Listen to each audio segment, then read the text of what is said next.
cold. Hey, hi, hello, and welcome back to Forever Spinning. I don't know about you guys, but personally, I am a sucker for a really good live album. I have a bunch in my collection. I've been buying them for a long time, and I plan on continuing to do that for the foreseeable future. Let's just cut right to the chase here. I mean, y'all saw the title of the video, and get right into some of my favorite live albums that I have in my collection. There is little rhyme or reason to this video. I just wanted to make it to show off some of the cool live records that I have, and maybe you'd be interested in listening to as well. I didn't do too much prepping for this video. I just kind of grabbed the records that I've written down on my list here, so that's kind of the order that we'll be going through. So let's start things off here with the record that pushed me over the edge to finally make this video. It's a record that I just recently picked up, and that would be What About the Lonely by Codeine. If you don't know Codeine, they are a slowcore outfit, one of the greatest to ever do it. I've been really big into their music for the past year or so, and I will absolutely be having another video on them before this year ends, at least I hope. But yeah, this live record is really good, put out by the Numero Group. Really was excited when I finally saw it in the record store, and I knew I could pick it up because I've been looking for it for quite some time, and I just didn't really feel like buying it online, you know? It comes on this wonderful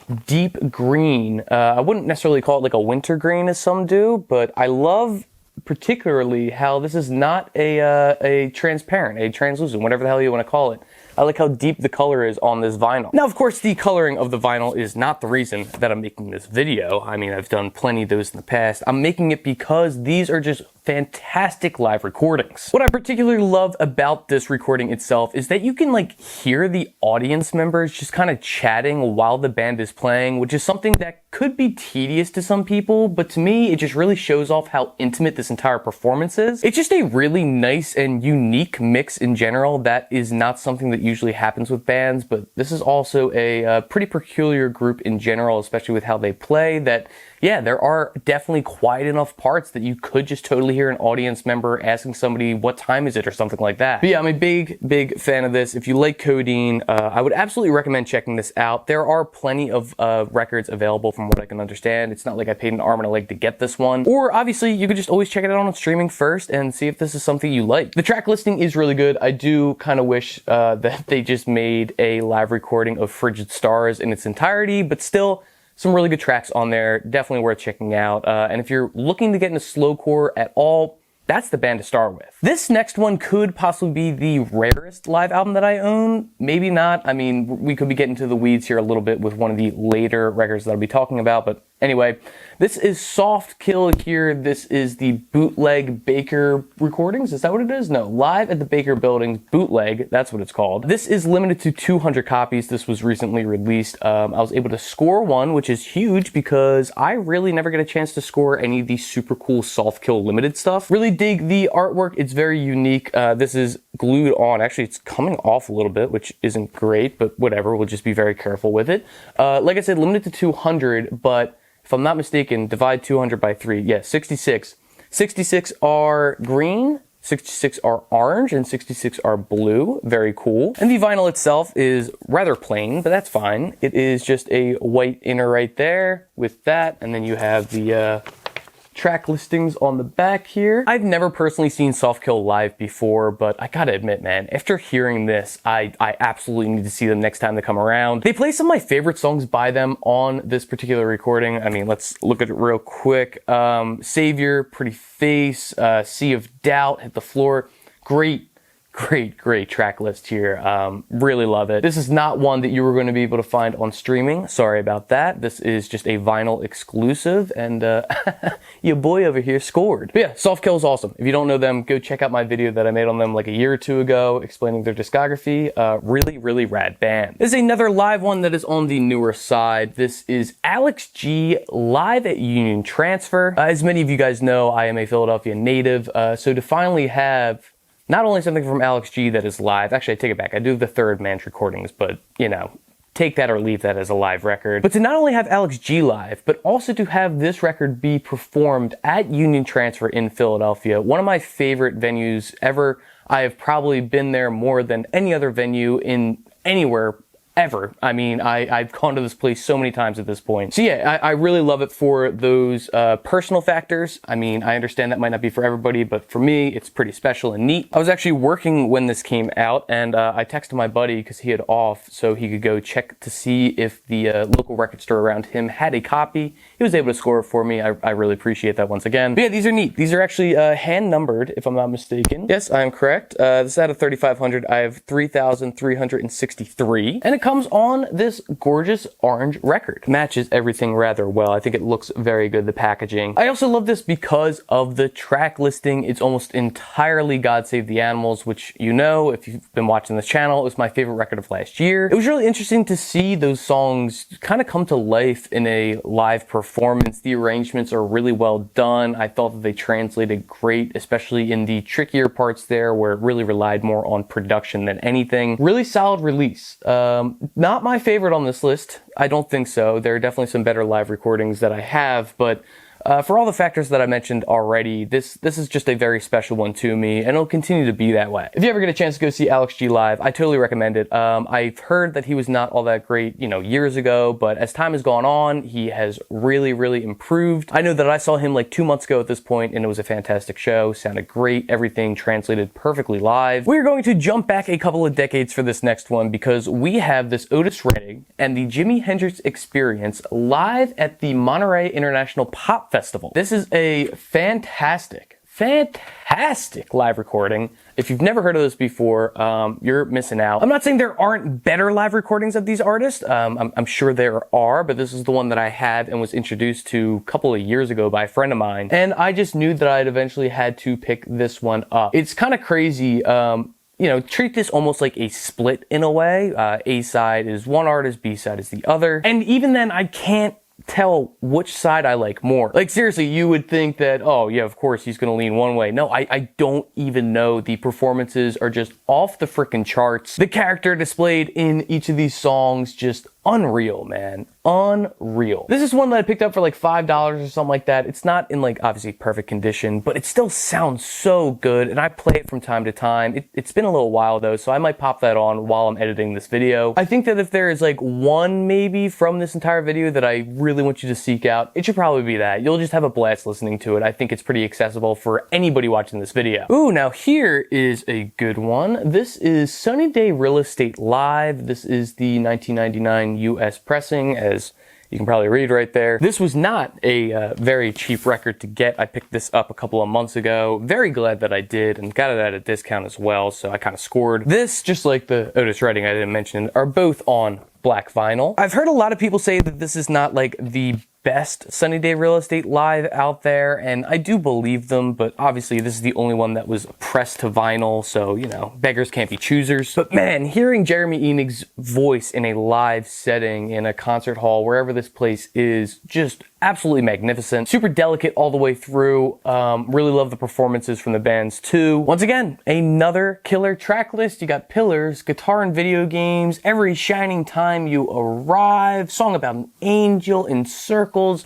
Just, it's almost like a greatest hits compilation, just a live version of it. Like I said, this is a little pricey. I understand maybe not buying this particular recording of it, but it's on streaming. You can go check this one out. You can go play it through. I did recommend one of these songs when I did a video on Sunny Day Real Estate, so go watch that video if you haven't yet. Man, Sunny Day Real Estate. I'm so pissed I didn't get a chance to see them last time they came around. Same thing with just Jeremy Enig's solo stuff in general. I've never seen them perform live before, and this is the closest I'm going to get as of right now, so fingers crossed they come back soon. This next one holds a very special place in my heart. This would be Nas's Illmatic live at the Kennedy Center. Obviously, Illmatic, one of the greatest hip-hop albums of all time. That is not a hot take to have. But this live at the Kennedy Center recording being one of the best live albums in my collection might be a hot take. Not in my eyes, though, because I adore this thing.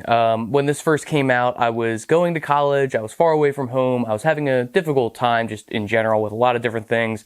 And I was listening to Illmatic a lot, and then also when this came out, I was listening to this a lot. I still can't get over how well this is orchestrated just in general. Nas is up there like a drill sergeant just getting this thing done. It really adds so much context to the original album itself, and I think that is such a very important thing to do. And that's what also just makes this such an incredible live recording. You get this context, you get these different ideas, you get some inner monologues from Nas on top of these explaining the songs, why they exist. Such an important recording that I don't think gets enough love, in my opinion. I really think that some people look over this because it's a live album. Do not. Go put this on. It sounds immaculate. I freaking love it. Yeah, this is a special one. This is a very, very cool one. I finally picked this up at Princeton Records close to a year ago at this point. God damn it, I was so happy when I saw it in that collection there. Oh my God, I was so happy to buy it. Yeah, kicks ass. Definitely listen to this, especially if you're a fan of Illmatic and never spun that before. It is on streaming. Go put that thing on for the rest of the day. It's like an hour, a little bit longer. Just go spin it. You're gonna love it. Now this next one might be my most spun live album, maybe, if I had to guess. That would be this Power Trip Live in Seattle. Fucking A. I love this record. I have ever since it came out on streaming. I love Power Trip in general. This set list is just perfect. The energy exuded from every single person in that band, Riley Gale in particular, is just off the frickin' charts electric. I was very upset when they took this off streaming for a little bit there, but once I realized that it was because they were finally gonna do a vinyl release of it, I didn't care anymore. I was going to bide my time and wait. And wait I did, because when this thing came out, I was chomping at the bit to listen to it, and I seriously think I spun it like 3 or 4 times in a week. This one, it does come on green. This is limited to 1,000. It's a transparent green, like so. Just the production and mixing and everything about this recording is so fucking lively. You're gonna want to get up and just spin kick across the room. Let's look at the track listing really quick. Divine Apprehension, Executioner's Tax. God damn, what a fantastic live recording of that. Heretic's Fork, Manifest Decimation, Crossbreaker. Oh man, what a great way to end this live record. Just so good. It pains me all the time to think that I will never see Power Trip live. Obviously, with the passing of Riley, really fucking sucks. And this is the closest thing that I'll ever get to that. So I cherish it. I really do. I absolutely love that Live in Seattle recording. I mentioned it when I made my So You're Interested In on Power Trip. I can't remember exactly which song I ended up using for that, but just go listen to that whole thing. Metal and hardcore has really never sounded better live than this Power Trip record. This one I'm adding in just because I think it's just such a perfect 12-inch record. That would be Lou Reed, Rock and Roll Animal. It's only 5 songs. It's pretty short, but still, it's fantastic. I love it. You get some really, really cool live renditions of these songs, whether they be Velvet Underground songs or Lou Reed songs. It really does just sound great, even for, you know, a little bit more of a beat up copy. Yeah, I mean, you get a 13-minute and 11-second version of Heroin on this thing, which is fucking sick. And I love Lou. Lou is one of my favorite artists of all time. I don't know if I really ever mentioned that all too often. I fucking adore that man. I miss him all the time. And yeah, this is a really, really cool live recording of some of his material, just like I said, both past Velvet Underground and solo stuff. If you've been looking to just kind of disassociate to some Lou Reed or something along those lines, then Rock and Roll Animal is the way to go. I do have another live Lou Reed record, and if I'm not mistaken, it's just called Lou Reed Live, but this is the one that really takes the cake for me. Obviously, personal preference, you like whatever you like, that's totally fine, but yeah, Rock and Roll Animal, that should stay spinning. Well, now that we're later in the video and hopefully we've weeded out all of the losers, here goes my hot take time. Daft Punk Alive 2007 is the greatest live recording ever. I don't care. Crucify me, burn me at a stake, throw stones at me, tie a concrete block to my legs and toss me into the Atlantic. I don't give a shit. This fucking album rules. Just the sequencing in general, how they took their songs and just fucking threw them on their heads, the way they remixed everything, the way they really put them together. Listening to this is almost like watching somebody knitting, which sounds very boring, and this record is not boring, but like how you can see everything kind of weave together in a way that finally starts to make sense after a while. Yeah, this thing does that for like an hour plus, however long this record is. I don't even remember. Whenever I put it on, I just kind of sit there and allow everything to just wash over me. I know a lot of my friends would agree that this is the best live recording ever, or if they don't agree necessarily with that, top 3 at least. I play it all the goddamn time. It's just kind of a pain in the ass because it is like a tri-gatefold in there. I don't really want to take it out because it's so hard to get back into the plastic. So for that reason, I don't really get a chance to spin it all that often. It's more or less a special occasions thing where my friends are coming over. I already know they like this. We're going to put it on, have a little party, whatever. But yeah, you simply can't beat that. Alive 1997 is really good too. I do actually really enjoy that project, but there's something about this where they just up the ante so much that you really do feel like you were at that concert. Just the production with the bass, the drums, the vocals, the synths, everything. Oh my God, it gets under your skin in such a good way. Alive 2007, go put it on if you've never heard it. And if you have heard it, go put it on anyway, because I know you want to listen to it again now. Next up, I saved for last in terms of vinyl just because it is fucking massive. This would be the LCD sound system, The Long Goodbye at Madison Square Garden. This is 5 whole LPs. You might be able to see here. This thing is so fucking long. It is such a trip. It is an experience. It is a whole lifetime of music. Obviously, this was their last ever show before they reunited, and now they do residencies in New York for like a month and a half of the year. But I always love this, and I love this even after American Dream came out and they reunited and were touring and stuff like that. I still absolutely adore this record. Obviously, I love it because I don't think I'd just be dropping $100+ on a 5 LP box set of a live recording that I didn't like. But yeah, when they finally announced that this was going to be reissued, I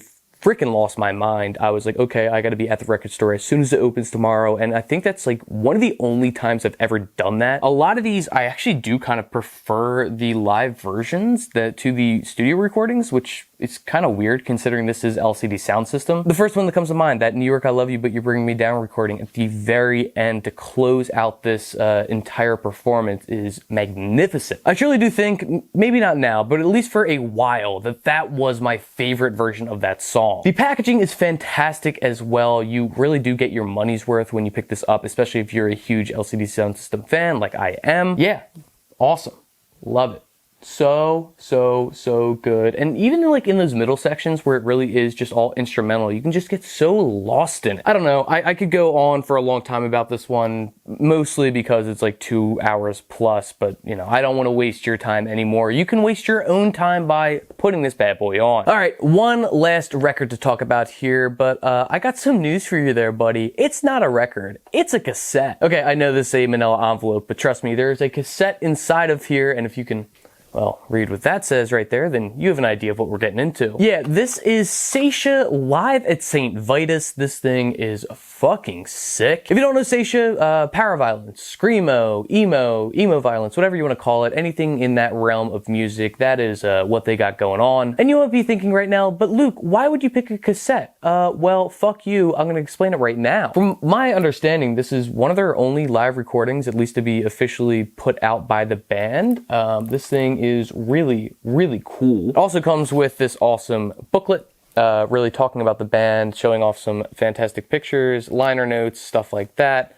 Very, very cool package. This is on the newer side as well. I can't exactly remember when it came out, either like 2022 or 2023, something along those lines. But yeah, for a screamo outfit playing live, that thing sounds pretty good. I never really thought I'd be saying that, but the damn thing sounds pretty fucking good. I've already been a big Satia fan for a little while now. I can probably thank Limited to One for that, or Jeremy Bolin for that. I don't even know. Those people both have been talking about Satia nonstop. Finally decided to give it a shot, and goddamn, am I happy that I did. I'm blanking on the number of copies that were made of this. I'll maybe put it like right here or something like that. But like I said earlier with the soft kill thing, this actually might be the most rare live recording that I have. And that is not saying much. There are plenty of more live bootleg shit out there that is way more rare than this. But I think it's really cool. I love it.